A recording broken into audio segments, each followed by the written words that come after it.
তারা অনেক কৃপা করে আমাদের আমন্ত্রণ গ্রহণ করে তারা এসেছেন এই মন্দির প্রাঙ্গণে। তাদের প্রত্যেককে আমার আবেদনী প্রণাম। আপনাদের সবাইকে আমি স্বাগত জানাচ্ছি। অনেক কথাই তো মধুদার কাছে শুনলেন। আমাদের মধু মহারাজ সেই 1995 সাল থেকে, তখন ওনার ব্রহ্মচারী অবস্থা, সেই অবস্থাতে তিনি যুক্ত আছেন আমাদের সাথে। বিভিন্নভাবে তার বুদ্ধি, তার বিবেচনা, তার বিভিন্ন রকম সহযোগিতায় আমরা এগোই প্রতিদিন, প্রতি মুহূর্তে। আজকে সত্যি খুব একটা আনন্দের দিন, যেটা মধুদা বললেন, ভাষায় ব্যক্ত করা যাবে না। আজকে 1 নভেম্বর নয়, আজ তো 9 তারিখ, কিন্তু 1 নভেম্বর হচ্ছে সেই বিশেষ দিন, যে দিনটাতে আপনাদের বহু মানুষের উপস্থিতিতে ভরে ওঠে এই আনন্দ। কিন্তু এবার কোনো বিশেষ কারণে শুধু 1 তারিখের বদলে আমরা 9 তারিখে অনেককে আমন্ত্রণ করেছিলাম এবং আপনারা সেটা গ্রহণ করেছেন। তার জন্য আমি কৃতজ্ঞ। যাদের কাছে পৌঁছতে পারিনি তাদের প্রায় 50 জন শ্রমিক তারা এসেছিলেন 1 নভেম্বর। যদি তাদের কাছে পৌঁছতে পারতাম, আপনারা যারা এসেছেন তাদের সঙ্গে আরো 50 জন আসতেন, তাহলে হয়তো এই জায়গায় বসতে দেওয়ার মতো জায়গা থাকতো না। হয়তো সেটা ঠাকুরের কৃপা। কারণ প্রতিটা জিনিস আমরা মনে করি তার নির্দেশ, তার কৃপা ছাড়া কোনো কাজটাই সম্ভব নয়। আপনাদের থেকে ভালো কথা আমার বলার বা বোঝার সে ক্ষমতা এখনো হয়নি। কারণ আপনারা আপনাদের জীবন, আপনাদের ধন, আপনাদের সম্পত্তি, পিতা মাতা সব ছেড়ে তার শ্রীচরণে নিজেদেরকে সমর্পণ করেছেন। আপনারা তাকে যতটা বুঝেছেন আমরা ততটা বুঝতে পারিনি। তবে এটাও ঠিক, কৃপা, তার কৃপা ছাড়া যে কোনো কিছুই সম্ভব নয়, এটা আমরা অন্তত উপলব্ধি করতে পেরেছি। কারণ আজকের এই মঞ্চে দাঁড়িয়ে আপনাদের আরেকবার আমি বলে দিতে চাই যে আপনাদেরকে দেখার পরে আজ থেকে ঠিক 39 বছর আগে সেই দিনটার কথা আমার বারবার মনে পড়ে, যে সেদিন যার নির্দেশ এসেছিল যে এখানে মন্দির হবে, এখানে অনেক সাধুদের পায়ের ধুলো পড়বে, অনেক ভক্ত সমাগম হবে। তো আমি প্রশ্ন করেছিলাম এসব করার ক্ষমতা কোথায় আমার?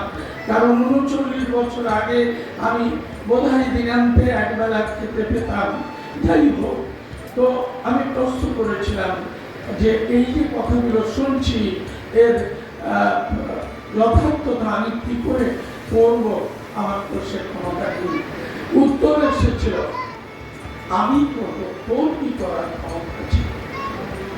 সেইখান থেকে তার 9 বছর পরে এই মন্দির প্রতিষ্ঠা হয়েছিল অনেক মহারাজদের উপস্থিতিতে, বেলুড় মঠ এবং তৎসংলগ্ন এবং আরো অনেক। মধু মহারাজ অনেকটাই তিনি পাঠ নিয়ে আমাদের সমস্ত সময় যে শুরু করেছিলেন সহযোগিতা করার, আজও করে যাচ্ছেন। আমি কৃতজ্ঞ, আমার ভীষণ তাকে আমার প্রণাম জানাই। আর সেই যে কথাটা 39 বছর আগে, সেই যে কথাটা আজ থেকে ঠিক 31 বছর আগে সেটা কাজে রূপ দিয়েছে। আর আজ আপনাদের উপস্থিতি তার প্রমাণ। তো আমি শুধু ঠাকুরকে এই কথাটাই বলবো যে হয়তো এটা তো ঠিক, মধুদা ঠিকই বলেছেন, আমরা আজ আছি কাল নেই, কিন্তু আমাদের পরিবার, আমাদের পুরো পরিবার চায় এটা শ্রীরামকৃষ্ণের একটা তৈরি হোক। তার নির্দেশে যখনই মন্দির হয়েছে, তার আদেশে যখন এত মানুষের সমাগম হয়, যখন আপনাদের ইচ্ছা করে যে এই দিনটাতে অন্তত আমরা যাই, সবই আমার কিছু করার নেই, তার ইচ্ছাতে হয়। শেষ পর্যন্ত তার কি ইচ্ছে আমি জানি না, কিন্তু আমরা চাই যে এটা পরিণত হোক সেই প্রতিষ্ঠানে যেখানে ঠাকুর শ্রী রামকৃষ্ণ, মা শারদা এবং স্বামীজি ঠিক এমনিভাবেই যেন পূজিত হন, সেবা পান এবং আপনাদের উপস্থিতি দীর্ঘকাল চলুন, এটুকুই আমার আপনাদের কাছেও প্রার্থনা, ঠাকুর না স্বামীজির কাছে প্রার্থনা। আপনাদের আমি আবার একবার স্বাগত জানাই। দেখুন, আমি গৃহী মানুষ, হয়তো কোথাও কোনো ভুল ত্রুটি হতে পারে, কোথাও কোনো সুবিধে হতে পারে, আপনারা নিজকে আমাকে ক্ষমা করে দেবেন। আমি এই বলে আমার কথা শেষ করি। বিভিন্ন বড় বড় বক্তারা আসেন, ধর্ম প্রসঙ্গ করেন, বহু ভক্তের সমাগম হয় এই মাতৃস্মৃতি মন্দিরে। একদিকে মন্দির আর একদিকে তার কলকারখানা চলছে। তার যখন জীবন শুরু হয়েছিল তখন তিনি একটা অদ্ভুত জীবন, অসীমবাবু না বললে বোঝা যায় না যে একটি মানুষ কোথা থেকে ঠাকুরের কৃপা হলে কোথায় উঠতে পারেন। আজকে পুরো বাড়িটাই মন্দিরেই পরিণত হয়ে গেছে এবং এটা রামকৃষ্ণ ভাব পরিষদের সঙ্গে এটা যুক্ত হতে চলেছে। আমি জেনারেল সেক্রেটারি মহারাজকে বলেছিলাম, তার আজকে এখানকার আমাদের শ্রীরামকৃষ্ণের হাব ভাব চাল চলন যাদের ভালো লাগবে তাদের যেন শেষ জন্ম।